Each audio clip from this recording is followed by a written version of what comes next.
નમસ્કાર મિત્રો, સ્વાગત છે તમારું આપણી યુટ્યુબ ચેનલ પર. આજે આપણે ત્રીજા મહિનાની સોનોગ્રાફીમાં શું શું જોવાનું છે એના ઉપર ચર્ચા કરીશું. બેઝિકલી ત્રીજા મહિનાની સોનોગ્રાફી શું કામ કરવામાં આવે છે, એનું શું ઇમ્પોર્ટન્સ છે, એનાથી શું શું જાણી શકાય, ડાઉન સિન્ડ્રોમ વગેરેની ચર્ચા આપણે આગળના વિડીયોમાં ઓલરેડી કરી જ ચૂક્યા છીએ અને એના ઉપર હું ગમે ત્યારે નાના નાના વિડીયોઝ તો બનાવતો રહું છું. પણ જનરલી બેઝિકલી મારી પાસે જે પેશન્ટ્સ આવતા હોય છે, જે બહારના હોય છે, એ લોકોનો પ્રશ્ન એ હોય છે કે સોનોગ્રાફીમાં એ લોકો જોતા હોય છે ડૉક્ટર્સ, ત્યારે શું એક્ઝેક્ટલી દેખાઈ રહ્યું છે અમને ખ્યાલ નથી આવતો, અમને સમજાવતા નથી કે સોનોગ્રાફીનો રિપોર્ટ અમને વાંચતા આવડતું નથી. તો આજે સોનોગ્રાફીના રિપોર્ટમાં બેઝિકલી શું શું દેખાય છે અને રિપોર્ટને કઈ રીતે આપણે એનો ટ્રાન્સલેશન કરવું કે એને કઈ રીતે સમજવું એના ઉપર થોડીક ચર્ચા કરીશું. તો અહીંયા તમે જોઈ શકો છો એ પ્રમાણે સોનોગ્રાફીનો બેઝિક રિપોર્ટ આપેલો છે. કોઈપણ સારી જગ્યાએ સોનોગ્રાફી કરો એટલે એનો રિપોર્ટ કંઈક આ રીતનો દેખાય છે. કદાચ પ્રોફોર્માં આમ તેમ હોઈ શકે, વેલ્યુઝ જે લખેલી છે ઉપર નીચે હોઈ શકે, પણ આટલું તો રિપોર્ટમાં લખેલું હોવું જોઈએ મારી દૃષ્ટિએ. અને એક તમને કાગળ આપવામાં આવે છે જેમાં બાળકના બધા ફોટો આપવામાં આવે છે. મૂળ પ્રશ્ન અહીંયા જ હોય છે કે આ ફોટોમાં શું દેખાય છે એ અમને બહુ ખબર પડતી નથી. તો આજે આપણે આના ઉપર ચર્ચા કરીશું. આ રિપોર્ટ્સ છે અને આ ઇમેજીસ છે. આમાં જે દેખાય છે એ જ ઇમેજ આપણે એક પછી એક જોશું અને એમાં આપણે શું જોઈ શકીએ છીએ અને એ રિપોર્ટમાં ક્યાં લખ્યું હોય છે એ હું તમને એની સાથે સાથે સમજાવતો જઈશ. તો સૌથી પહેલાં આપણે જે ઇમેજ જોઈ રહ્યા છીએ એ આખા બાળકની ઇમેજ છે. ધ્યાનમાં રાખવું કે આ ત્રીજા મહિનાની સોનોગ્રાફી છે. ત્રીજા મહિનામાં આખું બાળક ઇઝીલી જોઈ શકાય છે. જેમ જેમ બાળક મોટું થાય તેમ પછી બાળકના ઇન્ડિવિજ્યુઅલ ઓર્ગન જોવા પડે છે. પછી બાળક આખું એક સાથે એક ફોટામાં જોવું થોડું અઘરું પડે છે. તો બેઝિકલી આ એક આખું બાળક છે, બરાબર છે, જેમાં તમે માથાનો ભાગ જોઈ શકો છો અને બાળકના બટક્સ જોઈ શકો છો. અને બાળકના માથાથી લઈને બટક્સ સુધીનું માપ લેવામાં આવે છે એને CRL કહે છે. CRL એટલે કે ક્રાઉન રમ્પ લેન્થ. આ CRL ઉપરથી જ બાળકની મેઇન ઉંમર નક્કી કરવામાં આવે છે. ઘણીવાર લેડીના પીરિયડની ડેટ આગળ કે પાછળ હોઈ શકે છે, પણ CRL જે છે એ આપણને એક્ઝેક્ટ ખ્યાલ આપે છે કે બાળકની આજે ઉંમર કેટલી છે. એ મમ્મીના માસિકની તારીખના હિસાબે ચાલી રહ્યું છે, એનાથી થોડું વહેલું ચાલી રહ્યું છે કે મોડું ચાલી રહ્યું છે, એ ખ્યાલ આવે છે. રિપોર્ટમાં જનરલી CRL અહીંયા નીચે લખવામાં આવે છે. જેમ કે આ બાળક જેનો રિપોર્ટ છે એનું CRL 59 છે અને 12 અઠવાડિયા અને 3 દિવસનું બાળક છે. તો એ એની મમ્મીના તારીખ સાથે મેચ થાય છે એટલે વાંધો નથી. ઘણીવાર એવું હોય કે મમ્મીના તારીખ કરતાં બાળક મોડું હોય કે થોડું વહેલું હોય, તો એ પ્રમાણે અમે ડિલિવરીની તારીખ એડજસ્ટ કરતા હોઈએ છીએ. બીજી ઇમેજ જે છે આ જનરલી ટ્વિન્સ બાળકમાં અને પ્લેસેન્ટાની પોઝિશન જોવા માટે યુઝ થતી હોય છે. પ્લેસેન્ટા એટલે કે મેલીનો ભાગ એ ગર્ભાશયની આગળની દિવાલ સાથે ચોંટેલો છે, પાછળની દિવાલ સાથે છે, નીચે છે, ઉપર છે, ક્યાંક ગર્ભાશયના મુખ પર તો નથી આવી ગયેલો ને, એ બધું જ ડિસ્કશન આ ઇમેજમાં કરી શકાય છે. આ બેઝિકલી અત્યારમાં જે ઇમેજ બતાવી છે એમાં જે મેલીનો ભાગ છે એ આ નીચેની તરફનો છે અને આ ટ્વિન્સ બાળક છે એના માટે એ ટ્વિન A અને ટ્વિન B એ બંનેની વચ્ચેની આ દિવાલ બતાવી રહ્યું છે. તો જેમાં ટ્વિન્સ હોય એમાં જનરલી આ ઇમેજ લેવામાં આવતી હોય છે, નહીંતર આ ઇમેજનું એટલું બધું ઇમ્પોર્ટન્સ હોતું નથી. હવે આપણે મેઇન મુદ્દા પર આવી જઈએ. આપણે ઉપરથી લઈને નીચે સુધી બાળકમાં કઈ કઈ ઇમેજ લેવામાં આવે છે અને કેમાં શું દેખાય છે એના ઉપર ચર્ચા કરીશું. તો સૌથી પહેલાં જનરલી માથાની આ ઇમેજ લેવામાં આવતી હોય છે, જેમાં આ જે બાર ગોળ દેખાય છે એ બાળકનું માથું છે અને અંદર જે પતંગિયા જેવું દેખાય છે એ એનું મગજ છે. 3 મહિના પ્રમાણે મગજ સારી રીતે બનેલું હોય એવું દેખાય છે આ ઇમેજમાં. એના પછી જનરલી આ ઇમેજ લેવામાં આવે છે. આ પણ માથાની જ ઇમેજ છે અને અંદરના બીજા મગજના અવયવો જોવામાં આવે છે, પણ આ ઇમેજનું મેઇન ઇમ્પોર્ટન્ટ બાયપરાઇટલ ડાયામીટર અને હેડ સર્કમ્ફરન્સ માપવા માટે હોય છે. બાયપરાઇટલ ડાયામીટર એટલે કે BPD એટલે બાળકના જમણા માથાથી ડાબા માથા સુધીની લંબાઈ, એટલે ડૉક્ટર આવી રીતે મેજર કરે છે. અને બીજું હેડ સર્કમ્ફરન્સ. હેડ સર્કમ્ફરન્સ એટલે હેડનું એટલે કે માથાનું ગોળાઈ, જે આવી રીતે આખું ગોળ મેજર કરે છે. એ બંને રિપોર્ટમાં CRLની આસપાસ જ લખેલા હોય છે, જનરલી CRLની નીચે. જેમ કે આ BPD એની વેલ્યુ 21 છે એટલે કે 13 અઠવાડિયાનું માથું છે. HC એની વેલ્યુ 75 છે એટલે કે 13 અઠવાડિયાનું માથું છે. બંને CRL, BPD, HCની વેલ્યુ આગળ પાછળ જ છે એટલે બહુ વાંધો નથી, આ નોર્મલ કહેવાય. બરાબર. હવે આગળ વધીએ. હવે માથાથી થોડા નીચે આવ્યા અને ફેસ આમાં જોઈ શકાય છે. આ ઇમેજમાં આખું જે આ રાઉન્ડ દેખાય છે એ બાળકનું માથું છે.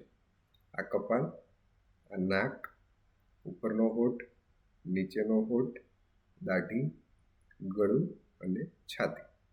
આ મેઇન બાહ્ય અંગો છે. આ ઉપરાંત તમે ડૉક્ટરો અહીંયા નીચે એક એન્ટી કરીને મેઝરમેન્ટ આવે છે, જેની હું આગળના વિડીયોમાં કરી ચૂક્યો છું ઓલરેડી. એ એન્ટી મેઝર કરતા હોઈએ છીએ અને મગજના નાના નાના અવયવો અહીંયા જે દેખાય ત્રીજા મહિને એ મેઝર કરતા હોઈએ છીએ. આ ફેસનો સાઇડ વ્યૂ થઈ ગયો. હવે ફેસનો ફ્રન્ટ વ્યૂ. ફેસના ફ્રન્ટ વ્યૂમાં અમે બેઝિકલી આ ટ્રાયેંગલ જોઈએ છીએ, જેને નેઝલ ટ્રાયેંગલ કહેવાય છે, જેમાં નાકનું હાડકું બરાબર બન્યું છે કે નહીં એ ચેક કરીએ છીએ. એક વાત હજી, આ ઇમેજમાં આપણે નાકનું હાડકું પણ જોઈ શકીએ છીએ. આ નાકના હાડકાનો સાઇડ વ્યૂ છે, નાકના હાડકાનો ફ્રન્ટ વ્યૂ છે. આ જે ટ્રાયેંગલ છે એ બેઝિકલી આ ટ્રાયેંગલ છે. ઉપરનું જડબું, લેફ્ટ સાઈડનું અને રાઈટ સાઈડનું નાક, એ બંને ભેગું થઈને આ ટ્રાયેંગલ બનાવે છે. ફેસ જોવાઈ ગયા પછી આપણે વધુ નીચે આવીએ છીએ છાતી તરફ. છાતીમાં જે સૌથી વધારે ઇમ્પોર્ટન્ટ ઓર્ગન જોવાનું છે એ છે હૃદય. તો બાળકનું હૃદય જનરલી કલરમાં અને કલર વગર બંને ઇમેજીસમાં જોવા મળે છે. આમાં આપણે કલર સાથે ઇમેજ જોઈ શકીએ છીએ. આમાં બાળકના હૃદયના જે 2 ખાના છે એ વ્યવસ્થિત બન્યા છે કે નહીં એ જોઈએ છીએ. અને એના પછીની ઇમેજમાં, એટલે કે આમાં હૃદયમાંથી નીકળતી નળીઓ, એમાંથી બ્લડ વ્યવસ્થિત જઈ રહ્યું છે કે નહીં એ જોઈએ છીએ. એના પછી છાતીની હજી પણ નીચેના ભાગમાં આવી જઈએ તો આ છે બાળકના પેટનો ભાગ. આ જે ગોળ દેખાય છે એ આખું બાળકનું પેટ છે અને અંદર જે આ કાળું દેખાય એ જનરલી જઠર હોય છે. એ પણ બરાબર રીતે બની ગયું છે. અને આનું એક મેઝરમેન્ટ લેવામાં આવે છે, જેને એસી એટલે કે એબ્ડોમિનલ સર્કમ્ફરન્સ કહેવામાં આવે છે. આખા એબ્ડોમેનનું ગોળાઈ. આ એબ્ડોમિનલ સર્કમ્ફરન્સ છે એ બીપીડી એચસી એના પછી લેવામાં આવેલું હોય છે અહીંયા. જેમ કે આ બાળકનું એસી છે 58 છે, એટલે કે 12 અઠવાડિયાનું એસી છે, બરાબર કહેવાય. એના પછી વધુ નીચે આવીએ તો પેલ્વિસનો ભાગ એટલે કે પેડુનો ભાગ જોવામાં આવે છે. પેડુના ભાગમાં જનરલી આપણે આવી રીતે કલર મૂકીને 2 નળીઓ છે કે નહીં એ જોઈએ છીએ. અને એની વચ્ચે જે આ ગોળ દેખાય છે એ બાળકના પેશાબની થેલી છે. આટલું બધું ચેક થઈ જાય પછી બાળકના બંને પગ અને બંને હાથ, આ બંને ચેક કરવામાં આવે છે. જનરલી મોટાભાગની બચ્ચાઓમાં આ તો સારું બચ્ચું છે કે બંને સાથે બતાવી દીધું. અધરવાઇઝ અમે એક હાથ, એક પગ, બીજો હાથ, બીજો પગ, એવી રીતે 4 ઇમેજ લઈને પણ બતાવતા હોઈએ છીએ. સૌથી લાસ્ટમાં બાળકની પીઠનો ભાગ, અને એમાં આ રેલવેના પાટા જેવું દેખાઈ રહ્યું છે એવી બાળકની કરોડરજ્જુ જોતા હોઈએ છીએ. કરોડરજ્જુ જોઈએ એટલે કે ખ્યાલ આવે કે બાળકનું ક્યાંય કરોડરજ્જુ ક્યાંયથી ફાટેલી નથી ને. ઓપન ન્યુરલ ટ્યુબ ડિફેક્ટ નામની જે બીમારી છે જે ફોલિક એસિડ ડેફિશિયન્સીના કારણે થાય છે એ તો નથી ને, એ ખ્યાલ આવે છે. અહીંયા સુધીની બધી જ સોનોગ્રાફી છે એ પેટના ભાગેથી એટલે કે મહિલાના પેટ પરથી જોવામાં આવે છે જનરલી. પણ અમુક વસ્તુઓ છે જે નીચેથી પણ જોવી પડે છે, જેમાંની મેઇન વસ્તુ છે સર્વિક્સ એટલે કે ગર્ભાશયના મુખનું પોઝિશન. જનરલી નોર્મલ ગર્ભાશયનું મુખ હોય છે એ આવી રીતે હોય છે. હવે અહીંયાથી લઈને એટલે કે એક્સટર્નલ ઓસથી લઈને ઇન્ટરનલ ઓસ એટલે કે અંદર તરફનું મુખ જે છે એની લંબાઈ માપીએ છીએ. આ લંબાઈ જનરલી 3 સેન્ટીમીટર આસપાસની હોવી જોઈએ. ઘણીવાર 3 સેન્ટીમીટર કરતાં ઓછી હોય કે ઇન્ટરનલ ઓસ એટલે કે અંદરનું મુખ આવી રીતે ખુલ્લું દેખાય તો પછી મમ્મીને નીચેથી ટાંકો લેવાની જરૂર પડતી હોય છે. મોટાભાગના કેસમાં ટ્વિન્સમાં આવી રીતે ટાંકો લેવામાં આવતો હોય છે. હજી એક વસ્તુ રહી ગઈ, જે પગ આપણે જોઈએ ત્યારે પગના હાડકાની લંબાઈ પણ માપવામાં આવતી હોય છે, જેને એફએલ કહેવામાં આવે છે. આ જે દેખાય છે બંને એ પગના એટલે કે થાપાના હાડકા છે. એનું મેઝરમેન્ટ લઈને એ પણ રિપોર્ટમાં અહીંયા લખવામાં આવે છે. એફએલ જે આ બચ્ચામાં 8.3 મિલીમીટરનું એટલે કે 12 અઠવાડિયાનું છે. બીજું જે આપણે એન્ટી જોયું હતું એની વેલ્યુ અહીંયા નેઝલ બોન એટલે કે નાકનું હાડકું દેખાયું કે નહીં એ જોવામાં આવે છે. બાળકના હૃદય જોતા હોઈએ ત્યારે સાથે સાથે બાળકના હાર્ટ રેટ પણ માપવામાં આવતા હોય છે. અને ટ્રાયકસ્પિડ રીગર્જિટેશન નામની બીમારી છે કે નહીં એ પણ સાથે સાથે ચેક કરી લેવામાં આવે છે. તો બેઝિક કોઈ પણ જગ્યાએ સોનોગ્રાફી કરાવવા જાઓ આટલી વસ્તુ તો જોવામાં આવતી જ હોય છે. આપણે જે સર્વિક્સ જે છેલ્લે મેજર કર્યું હતું જે 3.1 સેન્ટીમીટરનું છે એ અહીંયા લેવામાં આવતું હોય છે.